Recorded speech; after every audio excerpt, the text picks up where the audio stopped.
representatives from the team to represent the guys to talk about it today. One, Kevin Greavy had a event come up. He is not going to be able to be here today, so we got Mike Flynn on your far left, and Jimmy Dan Connor. Jimmy Dan was All SEC player that year, averaged 12 points a game, led the team in assists, and Mike averaged 9 points a game, and even more than that, he was the leading scorer, 22 points in the win over Indiana against the undefeated Hoosiers to lead the Wildcats to advancing to the Final Four. So at this point, we will turn it open for questions. Got folks on each side, so if you've got a question, raise your hand so we can get the audio to the folks in the back.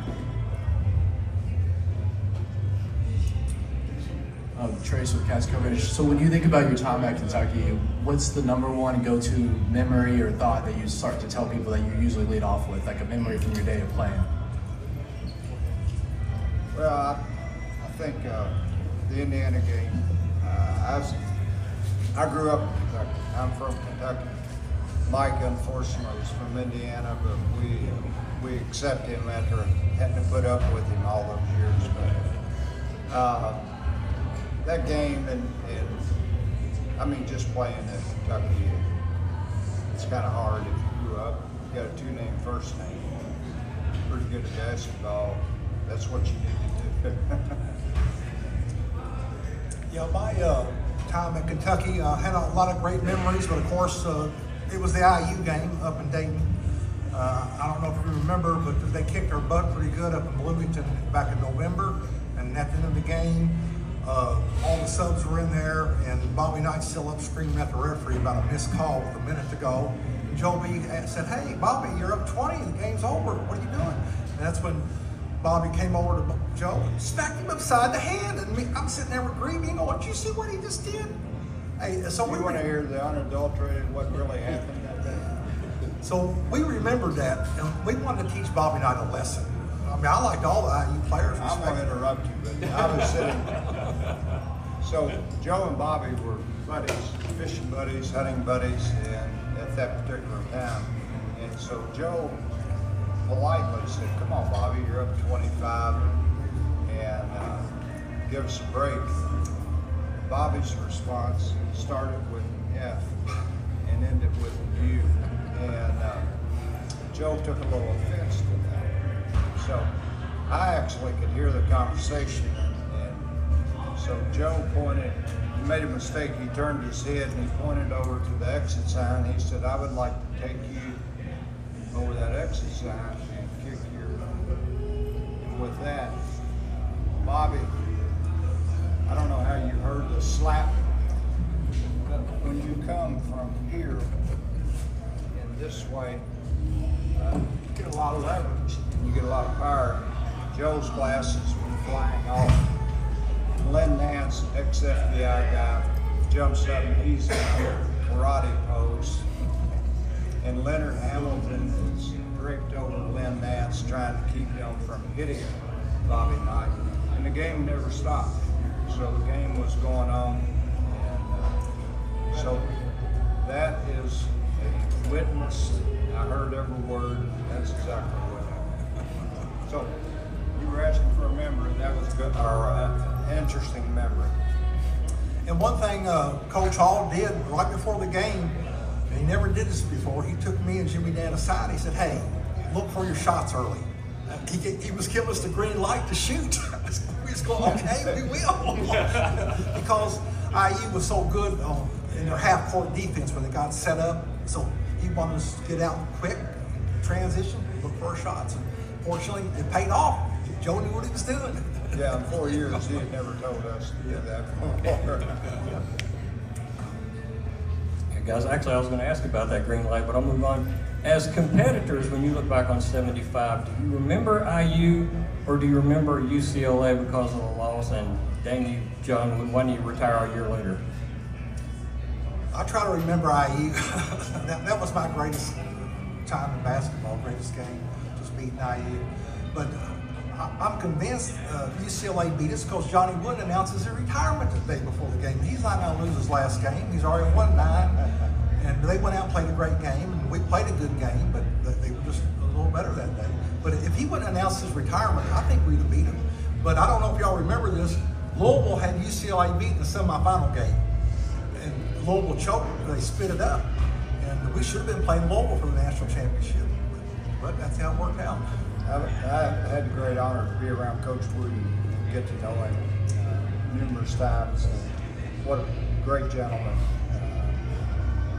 he was, and he was the ultimate coach. But if you think about it, and it's time for him to move on, and his timing was pretty good.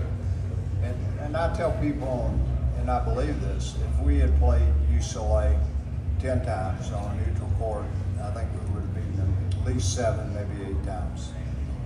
I think we were a better team. Now, he argues with me. He said they were quicker than we were, which probably true. They were quicker, more athletic, but we were physically stronger. John?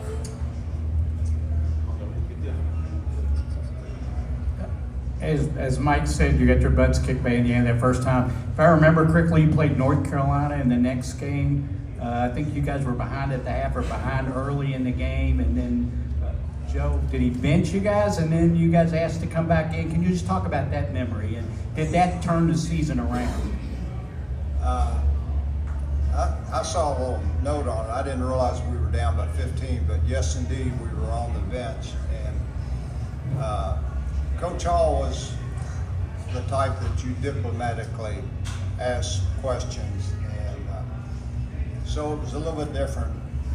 I went to him, and one or two things were going to happen. I said, "What in the hell are you doing? Put us back in." It was I was either going to be hit and thrown out, and he paused and thought about it and put it back in. And so we turned that around, and that was 2 days after the IU game, which they had totally humiliated us. And so yeah, I remember that game because I was hot. Yeah, Jimmy It was Day the only time Greavy couldn't shoot because I was shooting. Yeah, Jimmy Day had a big game. I remember that. Yeah, he carried us that game. Guys, I got 2 quick things on the other side. So I've heard the Joby story before with Bobby Knight. I won't give up the source, but one of your teammates. Apparently, Joby, you left out some choice words he said tonight about going outside. Am I correct? Yeah. Second thing is, seriously, you talk about the obvious, the joy of you guys seeing each other because days are dwindling for us all, and the beauty and the friendship and the brotherhood that you guys have till, I don't mean to be corny, till death do you part because of the closeness of you guys. Yeah, I mean, it was great, spending 4 years with these guys, Jimmy, Danny, Kevin, Jerry, and Bob, and all of them. 4 years of my life, some of the greatest 4 years I ever spent. So yeah, and it's great seeing these guys. And it's unfortunate some of them have passed away, and a couple of them couldn't make it here this weekend. But yeah, it's always great to get back and see all the guys. We've actually done pretty well to review for Coach Calipari our freshman class. We had 7 freshman class. We had Mr. Kentucky, Mr. Indiana, Mr. Ohio, and Mr. Illinois. And then our also-rans were 2 first-team All-State from Indiana and 1 first-team All-State from Kentucky. So arguably one of the better recruiting classes in a long time. And what nice for me is we have managed to keep together. We try to get that original group, I don't know, every 2 years for sure, but every 2 years we come to a game and get together, and we've managed to stay. And if you played under Adolph and Joe, and you did some of those practices, it's kind of like being bonded by warfare. I guess is the best way to do it. Yeah, I'll never forget our freshman year. We actually had to practice against the varsity, and then we got to take a little break after that, and then we had to go back there and practice again as a freshman. That was a tough year, that freshman year. We were practicing an hour and a half, and with the seniors, and it was the last year the freshmen were not eligible to play on the varsity. And I had known Adolph. And there was a guy named Larry Stanton, typical Eastern Kentucky from the hills, rough as a cob.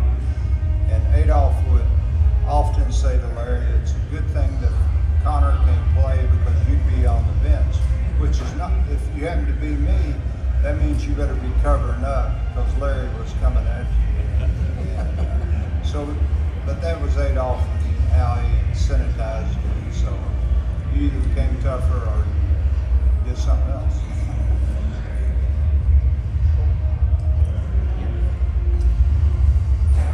The landscape of college basketball has really changed over the last 50 years.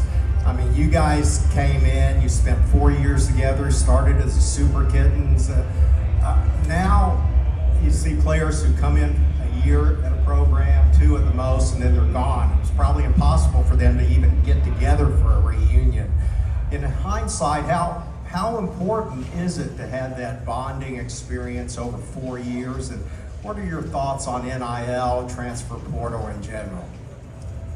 Well, I think it's very special to go to school for 4 years and get your education, get your degree, and then go to the pros or NBA, wherever. But the game has changed tremendously with guys going one and done. But I can understand that, if they're good enough to get to the NBA and start making big money, then they should be allowed to do that. And with all the money being generated in college athletics today, I think it's a good thing for NIL. And now some of these programs are going to have $20 million to distribute to the football and basketball players, which is a good thing. And then the three-pointer, that's really changed the game. Me and Jimmy Dan Bolt could shoot the three back in the day, but they didn't have it, and now they do, so that's been a big change. When we first came, we ran Adolph's offense 6, 8, and 10, okay? All three were designed to take a shot outside of the three-point line. Remember that? Yeah, that's right. And so the game definitely has changed. Guys who don't do what we do and stay 4 years, it's kind of a catch-22 of what you gain and that friendship and kind of working together for all those years. I'm sorry that the guys who leave early didn't get to experience that. By the same token, one bad step and a knee goes was a lot of money. You ask how I feel about the NIL, I think it's certainly going to change the game as the way we were used to. I hope it doesn't run it. Yeah, a lot of people say it's impossible to compare eras, but I think you could take that 75 team, drop it into today's game. They do quite well, maybe even better than because of that three-point line. How do you think you guys would fare that team playing nowadays? I think we could compete. Yeah, I definitely think. I think we could play a little bit better defense than today's team. But I think we could shoot three, play defense, and rebound. Yeah, I think we could compete. Yeah. Our team averaged 92 points. No shot clock, no three-point line. And the only games we really came close to blowing or losing is if anybody on our team had a 15-foot open jump shot, we took it. We didn't think about it. And, with time, how much time was left, when we had a three-point lead with 2 minutes to go, it might make more sense to not take that 15-footer. But I think that freedom of, that's basketball. If you have an open shot, you take it. I think our three-point shooting, could have been as good as what we're seeing. And when we first got here, we ran plays 6, 8, 10 that were designed for a shot outside the three-point line.